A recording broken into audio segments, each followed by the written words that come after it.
The Stick Man by Vision Psych 7. It was in the year 1895, after dozens of little children had gone missing, that rumors of a tall, monstrous, and terribly skinny man had taken the children began. These rumors came directly from the parents and brothers and sisters of the missing children themselves, who saw this man that they called the Stick Man.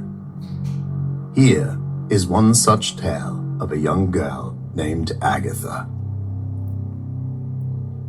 Little Agatha was a bright and happy young girl. She lived with her parents and older brother in a nice home in a quaint town.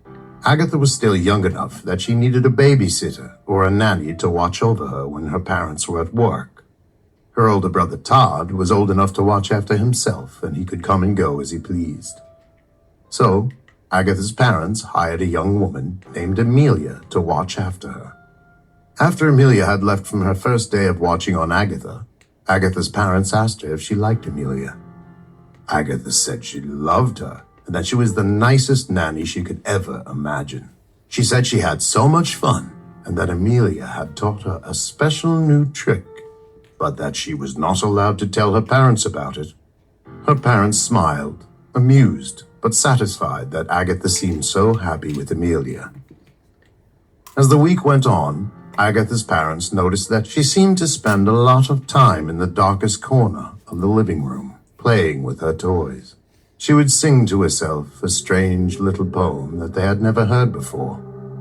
She would also talk to herself, giggle and laugh a lot.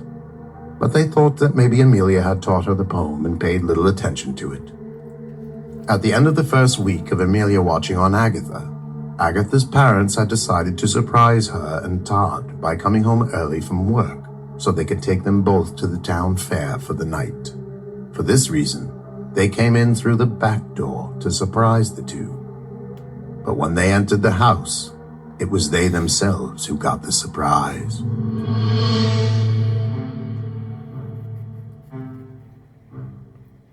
They walked quietly through the kitchen and down the hallway towards the living room. And just as they turned into the living room, they stopped in their tracks. For there, in front of them, was Amelia, sitting on the couch next to Agatha, who was on the floor with her toys. But there was something else. There, towering above Agatha, was one of the most frightening things they'd ever seen. It was a tall, skinny man with giant, sharp teeth behind a massive, curled grin, playing with Agatha and her toys. He looked up quickly at Agatha's parents, with loud snapping sounds like twigs breaking. His eyes were a piercing, fiery yellow, which immediately became angry. And like lightning, he wrapped his long branch-like arms around Agatha, placing his enormous wiry fingers around her face and dragging her backwards into the darkness of the corner. Loud snapping and crunching sounds filled the room as he disappeared with Agatha into the walls. Amelia jumped over the couch and bolted across the room and out the front door before seeming to vanish into thin air. Agatha was never seen again. Most of the stories about the Stick Man have disappeared from history. As authorities erased the information, they were worried it would create too much fear. But as children continue to disappear, one has to wonder, is the Stick Man still here? It is said that if you say the following little poem, that the Stick Man will come out to play. Stick man, come and play. I have a toy and can play all day.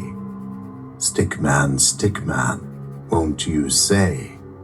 I'll come to play forever and a day.